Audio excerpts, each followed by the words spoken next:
It's well known that the ancient Christians and the church fathers borrowed pretty extensively from the Greek and, to a lesser extent, the Roman philosophical tradition.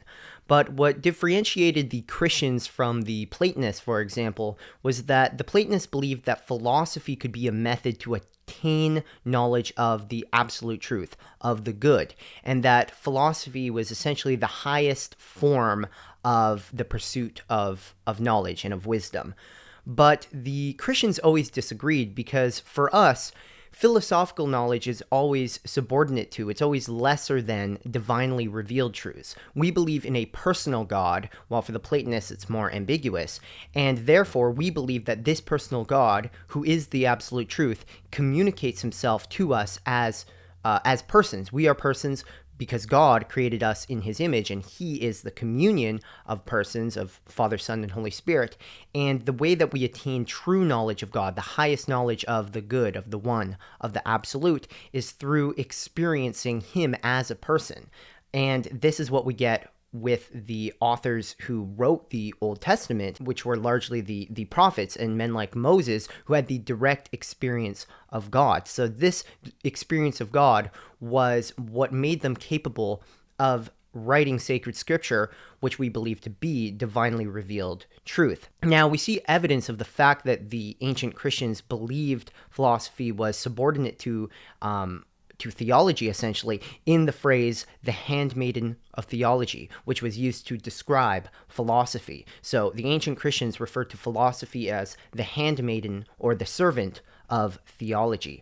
Now, this term actually begins with Philo, who is a Jewish author, and but it was adopted by Clement of Alexandria and the broader Christian tradition. Now, Philo has to justify this term, handmaiden of theology, he uses some pretty what we moderners would probably consider some crazy biblical typology, but Clement accepted it, and I believe other Christians accepted it, and I know there's sort of a dispute over the orthodoxy of Clement. But in any case, Philo and Clement interpret the story of Abraham and his wife Sarah, who was originally barren before God provided her with a child, and she was really in old age, so it was quite a shock. But they use this story of Abraham and Sarah, they interpret it in a very typological way to apply it to their context where they're talking about philosophy and theology. So Philo will talk about how Sarah is wisdom, and Sarah, before the divine miracle, she is barren. And Sarah, wisdom, dwells with the man of faith, who is Abraham. Now, Sarah gives Abraham Hagar, her handmaiden, who is an Egyptian, which, according to Philo and Clement, symbolize secular culture. But this was only meant to be temporary until, through a divine miracle, Sarah gives birth to Isaac, who Clement, I believe, rightly understands to be a type of Christ. Obviously, Philo, as a Jew, didn't believe this, but that's how Clement interprets it. So just as Hagar was the handmaiden of Sarah, and Hagar is secular culture and secular philosophy, and Sarah stands for wisdom. Just as Hagar is a handmaiden of Sarah, philosophy is the handmaiden of theology, and true theological knowledge only dwells with the man of faith, who is symbolized by Abraham. So some pretty crazy biblical typology here, right? But I mean, this was the biblical basis they used to justify their understanding from a biblical perspective of philosophy as the handmaiden of theology. But what does this actually mean for us? Well, I think that it means that philosophy must submit itself to theology. And I think the fundamental reason why is really because, again, as I said in the introduction, we understand the highest form of knowledge to be a knowledge of the good, and the good is not just an abstract law or a principle or a monad, understood in sort of the non-personal sense, but the good is a person. The good is the I Am, who revealed himself to Moses and definitively revealed himself in the incarnate Word, Jesus Christ. Now, this whole question of how philosophy relates to theology, this whole debate really came to a head in the history of the church with the debate between Gregory Palamas and Barlaam. Now, Barlaam is considered a heretic by the Orthodox Church, and he actually left the church to become a Roman Catholic. And the reason why we rejected the theology and the philosophy of Barlaam is because he was essentially an early rationalist. He would say things as crazy as the philosophers who understood God as actus purus or whatever, as pure being or whatever, they had a higher form of knowledge than the prophets in the Old Testament who literally experienced God's revelation of himself as a person. These are people, the prophets spoke, they dialogued with God, and yet Barlaam, because of his sort of rationalism, he believed that the philosophers had attained to a higher knowledge of God than these prophets. And Gregory Palamas was the main figure who combated this heretical understanding of Barlaam. And this video isn't about Palamite theology, but Palamas basically said that the highest form of the knowledge of God is the direct experience of him in his energies, which are, it's not an esoteric doctrine, it really is just God's manifestation. God's energy actually would translate more accurately as actuality in the Aristotelian sense, because the actualities of God are his manifestation. They're the expression of his essence. So they truly are him. They are God as he is communicating himself to us, which isn't to say that the energies only exist in relation to creation. This is a big debate. The energies actually are an eternal reality. Again, this video isn't meant to be on Palamas, but if you want to know more about the energies and how it's sort of a mistake to read them as only existing in relation to creation, I would suggest Tikhon Pino's 2020 or 2022 book. I forget the title of it, but just look up Tikhon Pino's book on Palamas. So we have basically already settled this debate in Orthodoxy. The reason why philosophy is subordinate to theology is because philosophy deals with concepts and with essentially the domain of rationality. And rationality isn't the primary faculty, nor is it the highest faculty that we have, because we are persons and we can truly know God in our heart. The heart is, we could say, the highest faculty of man, and in the heart we truly meet God. We meet God heart to heart. We dialogue with him. It's a true communion, a true dialogue. It's not just us thinking through concepts and believing we have acquired the highest knowledge. Now, to skip many centuries ahead, I think that the best writer probably in the history of Orthodoxy to write about the precise relation philosophy has to theology and why philosophy always has to be subordinate to theology and understood as the handmaiden of theology is Pavel Florensky. Specifically, Pavel Florensky's book, The Pillar and Ground of the Truth. He lays out really systematically why philosophy has to submit itself to theology, rather. And the way he does this is by going through essentially all the main philosophical schools, we could say, or the philosophical or philosophies, which he names as empiricism, rationalism, and mysticism in the sort of Eastern sense.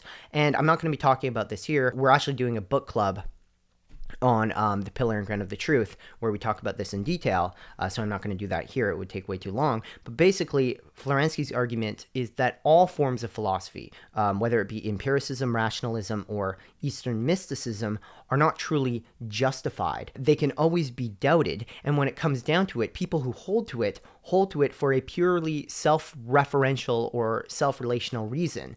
For example, empiricism, we can always doubt our empirical experience, right? And it's been done in the history of philosophy. So when it comes down to it, if you believe in empirical experience and you believe that empiricism is sort of the ground of all your whole philosophy, of your understanding of what is true, then you basically are reduced to just saying that empiricism is true because empirical reality exists, or because we experience the world. So it's sort of this tautological A equals A, unjustified form of knowledge, right? So you can doubt empirical experience. It happens all the time. It's really easy to do, because all you have to say is, well, how do I know that what I'm experiencing isn't just a delusion in my mind?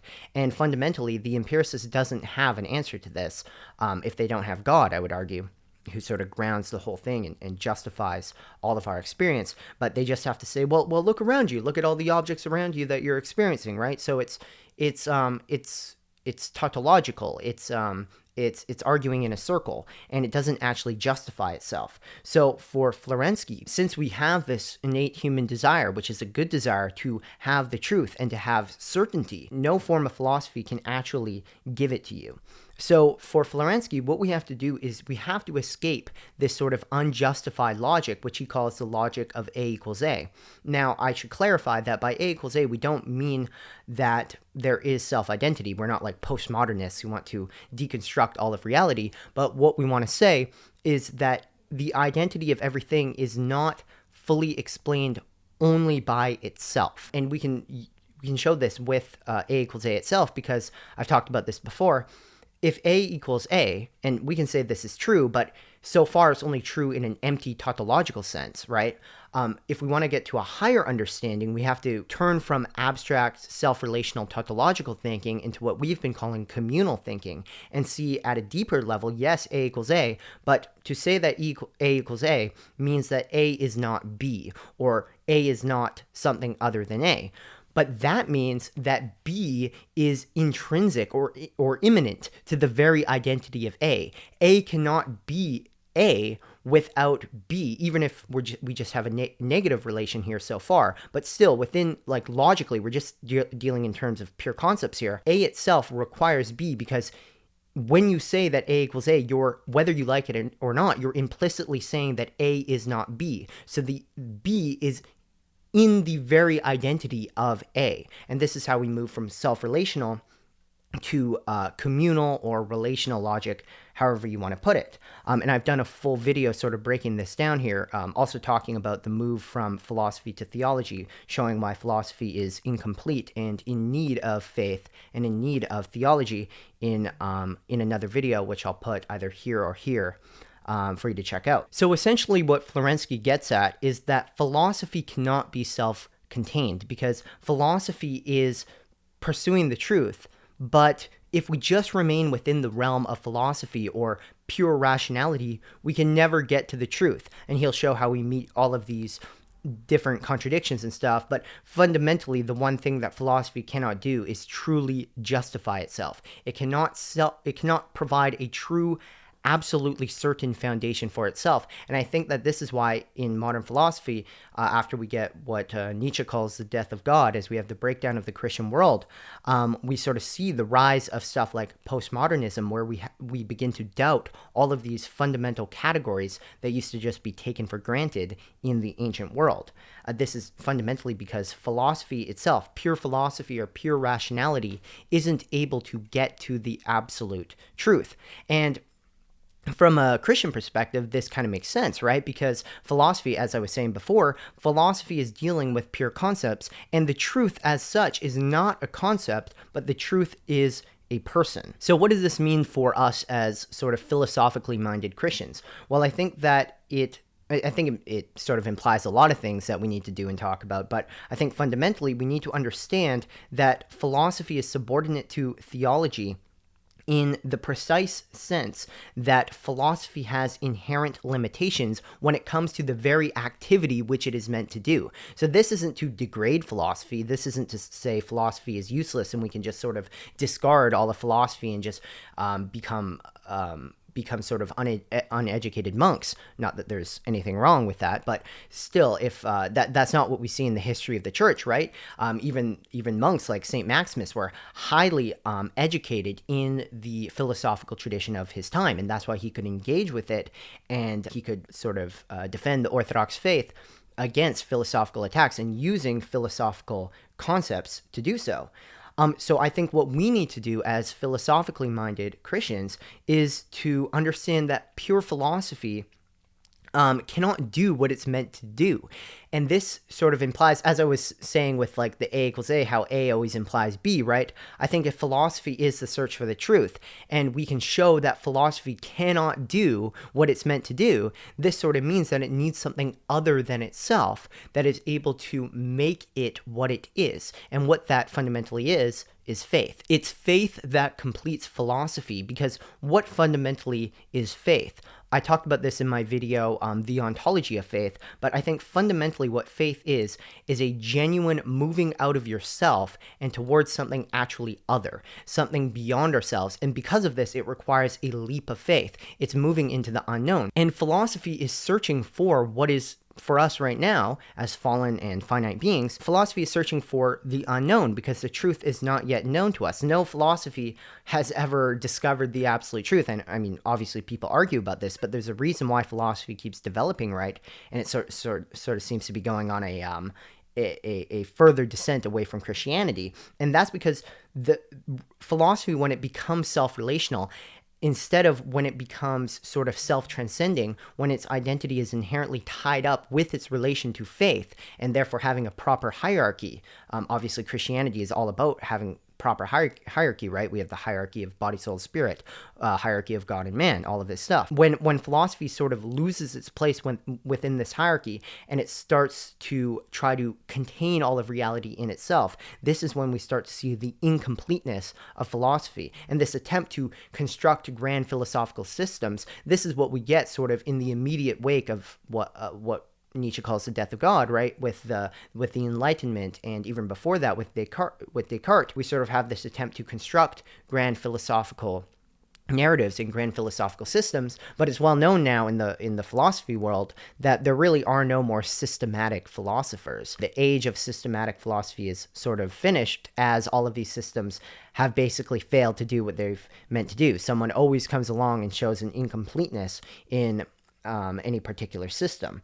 And I mean, from a Christian perspective, this is totally understandable, and it's what to be expected, because pure philosophy or pure rationality, philosophy that is self-enclosed and is not humbling itself as a handmaiden of theology, this is just what happens, right? This is just the very nature of the case. So what does it mean precisely for philosophy to submit itself to theology? Well, I think we sort of come to we just come to a deadlock where you just need to essentially accept the Christian faith.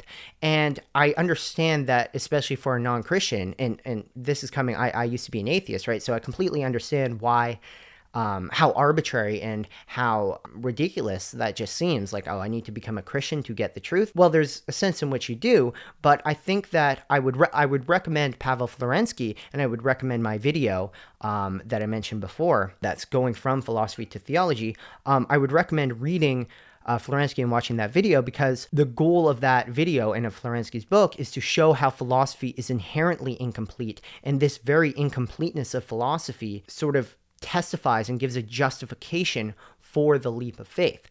You're never going to get a fully justified leap of faith, because the type of justification you're looking for is a self-relating justification, right? A justification purely within your own mind. But the whole purpose of faith is that it's moving out of your own mind and towards God, right? So you're not going to get that sort of perfect justification for faith, because in that case, you wouldn't even need faith. But what you can show is how any particular philosophy, and philosophy as such, is incomplete without faith, without this genuine movement beyond itself. So just practically speaking, this just means that you should stop trying to construct philosophical systems that are not in continuity with the Christian faith. You should be looking to see how philosophical ideas fit within the Christian faith, and this is something obviously we've been doing a lot on this channel. We've done that with Zizek, with Nietzsche to a certain extent, with Hegel more recently, and I'm going to be doing more work on Hegel. But we shouldn't be deviating from the revealed truth. And I'm sort of speaking ecumenically here. Obviously, I would say the fullness of the revealed truth is orthodoxy, but I think fundamentally what differentiates secular philosophy from Christianity are the two fundamental dogmas, the Trinity and the Incarnation. And what is the idea that links these two divine truths together? Well, I would argue that it's communion. It's the fact that God himself is a communion, and God became man. Now, for pure philosophy, for pure rationality, this just seems like a contradiction, right? How can God be one and yet be three persons? And how can God literally become a man? How can the infinite dwell within the finite, become finite in a certain sense? Well, I think that the tools for understanding this is within the tradition of the Orthodox Church in particular, but I don't think you even would have come to these ideas and the idea of communion itself without divine revelation. I don't think you could philosophize your way there because it just seems so in contradiction with philosophy. So there has to be this sort of understanding as a Christian looking into philosophy that you really don't have free reign to do anything. And this, I don't think that this should be interpreted as a limitation, because in my own writing, and I'm working on a book right now, the first book I've ever written from start to finish as a Christian, and it's so much easier. I remember when I was writing my first book of Phasis and I wasn't a Christian and I was bouncing from all these different ideas, like one that was fundamentally different from another and incompatible with it, and it was just sort of chaos, right? And there is no freedom in chaos. That's a very modern idea, that like pure freedom of choice, like a consumer in a shopping market is freedom. That's not what freedom fundamentally is. In Christianity, freedom is the true freedom we get when we truly know the truth, when we're confident in the truth, where we're no longer stuck in these futile searches for the absolute, using a method that will never get you there in the first place, because the absolute is a personal God. So only through a method that is inherently personal, that is through faith, can we truly know God. So I would just say that you should remain within the boundaries of the church, provided you truly believe that the church is the one that Christ established. And you should do so not because you feel compelled to, but because, even though, I mean, obviously, if you're baptized into the church, you are compelled to hold the dogmas, but that's sort of I don't think that's the best way to think of it, because really what you're doing is you're providing a foundation of truth. You're providing the limits on what we truly know is truth that will keep you from these futile paths that won't actually get you to the truth, and therefore will just enslave you to this world that doesn't fundamentally have the truth. So last thing I'll talk about is how Clement of Alexandria sees philosophy, secular philosophy that the Greeks had, specifically before Christ, as akin to the law of the Hebrews. And just as the law was preparing the way for the Messiah, for Israel, philosophy was preparing the way for Christ with the Greeks. And I think this is just, historically true. And I have a video sort of showing the typological connections between the Hebrew patriarchs and the Greek philosophers, which you might be interested in. But in any case, he sees this fundamental connection here between the law of the Hebrews and the philosophy of the Gentiles, because what was it doing? It was instructing, what was philosophy doing? It was instructing the Greeks in righteousness, and they were discovering we could say the logi. They were discovering the truths, the inner rationality of the world, and how ultimately we will see that it all comes to point to God.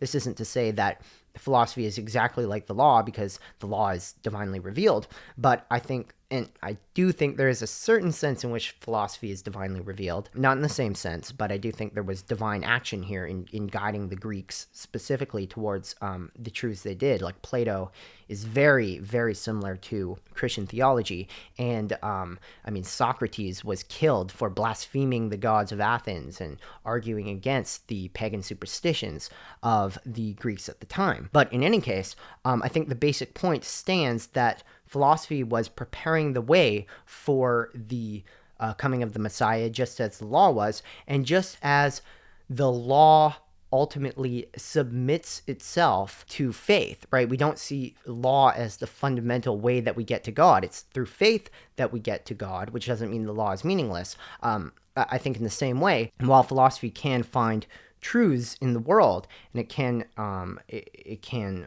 elucidate many things, I think that ultimately it can only truly become what it is, which is the search for wisdom, if it humbles itself, recognizes its inherent inability to find wisdom purely on its own, and become the handmaiden of theology. Just as the law could never provide true knowledge of God as a person, only God himself, the person, could provide this knowledge, which is what we get with Christ and what we receive when we truly have faith in him. In the same way, philosophy could never attain to the divinely revealed truths, because philosophy is all about what you are thinking about in your own mind. It's all about pure rationality, and the truth of God as a person isn't created in our rationality, right? This is a horribly idolatrous and arrogant idea. Rather, the divine pierces into us, into our rationality, and we can only truly see it if we have the leap of faith, if we accept God's invitation and God's descent to us to receive him. Only in this way can we truly know God as the personal being that he is. So that's basically all I have to say today. I hope this was a useful video for you. I hope you got some value out of it. If you did, please like this video and subscribe. Also, please join the Telos Bound Discord server and consider subscribing to my Substack. That's about it. So thank you all again, and may God bless you all.